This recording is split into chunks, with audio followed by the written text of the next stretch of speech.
આજરોજ માનગઢ ધામ ખાતે ભીલ પ્રદેશ સંદેશ યાત્રા ચેતરભાઈ વસાવાના સમર્થનમાં આપ અને એસટીના યુવા પ્રમુખ જશવંત કળમી ચેતરભાઈ વસાવાના પોસ્ટરો લઈને માનગઢ ધામ પહોંચ્યા હતા. ત્યાં સર્વે આદિવાસી ભાઈઓ જય જોહારના નારા સાથે ઉમટી પડ્યા હતા.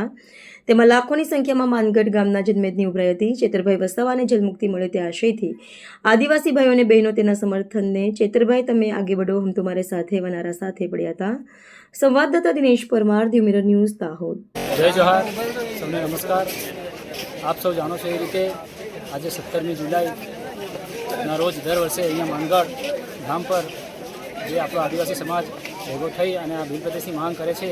જ્યારે ભૂતકાળની અંદર 1913માં અંગ્રેજો દ્વારા આપણા ભારત દેશને આઝાદ કરવા માટે જ્યારે આદિવાસીઓ લડત લડી રહ્યા હતા તે વખતે 17 જુલાઈ 1913ના રોજ 1507 જેટલા આદિવાસી ભાઈઓને આપણે શહીદ અહીંયા થયા હતા.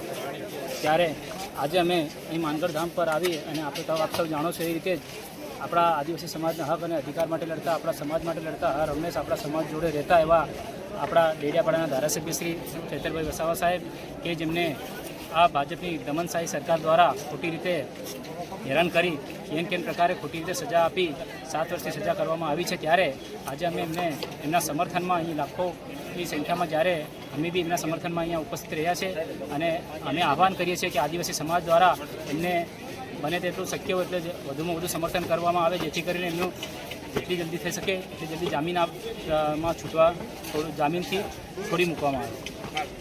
આજરોજ 17 જુલાઈ 2026ના રોજ માનગઢ ધામ અને જે અમારા પુરખોની જે આઝાદીની માટે જે ચળવળ ચલાવી હતી એ ભૂમિ પર આજે અમે આપણા ડેડિયાપાડાના ધારાસભ્ય અને આજે સમાજ માટે, યુવાઓ માટે, હરેક વર્ણ માટે લડતા એવા ચેતરભાઈ વસાવાને ખોટી રીતે આ ભાજપની તાનાશાહી સરકારે એમને ખોટી રીતે કેસ કરીને ફસાવવામાં આવેલ છે.